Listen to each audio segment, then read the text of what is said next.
So, yan na mga kababes, nandito na nga kami sa straight line. Straight line, syempre hindi na bako-bako mga kababes. So, nandito na nga kami sa sementarong daan kung saan malapit na talaga ang Paraya. Kung saan ang tagpuan ng aming delivery boy kasi nga hindi nga siya dumiretso sa aming bahay kasi sabi niya hindi daw niya alam. So, syempre magbabayad tayo dyan ng 440 pero nakaksaya tayo ng gas, charing. Syempre, lahat ng mga delivery boy hindi nila dinidiretso kasi natatakot nga sila sa daan namin dahil nga baka mawala sila, sharing. So syempre, alam niyo mga guys, hindi ko naman expected na ngayong araw i-deliver yung ano natin, visa natin, pero I'm very thankful and grateful kasi nga pinakinggan ulit ni Lord ang aking panalangin every night, every day.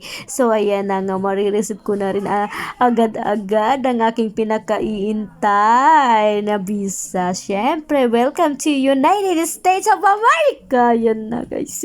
Syempre, nagbibilang na lang tayo ng araw kung kailan nga ba tayo aalis. So, syempre, kailangan natin munang asikasuhin ang lahat bago tayo umalis. So, syempre, yan, nilabas ko na nga, dala-dala ko na nga aking ID to verify na ako nga talaga yung nandiyan sa US travel documents na pangalan. So, syempre, kailangan munang ibigay natin kay delivery boy kung tayo nga ba talaga, i-verify niya. Kasi hindi naman sila basta-basta magbibigay kasi nga dokumento yan. Very important document. So, kaya hindi nila talaga kayang, kahit maging sa ating family ay hindi agad-agad ibibigay sa kanila once na hindi tayo ang mag-pick up or mag-receive. So, ayan, syempre, kinuha ko na rin yung pambayad dyan.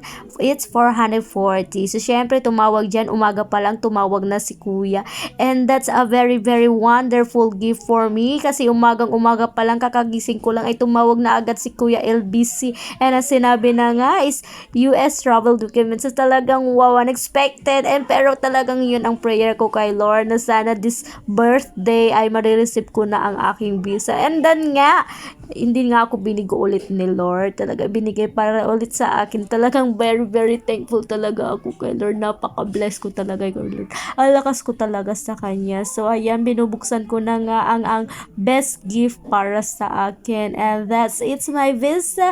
And I'm gonna go to my United States of America. Makakapiling ko na ang aking si Rodel. So, ayan, nabuksan ko na guys. At ang bungad nga sa akin ang aking pagmumukha.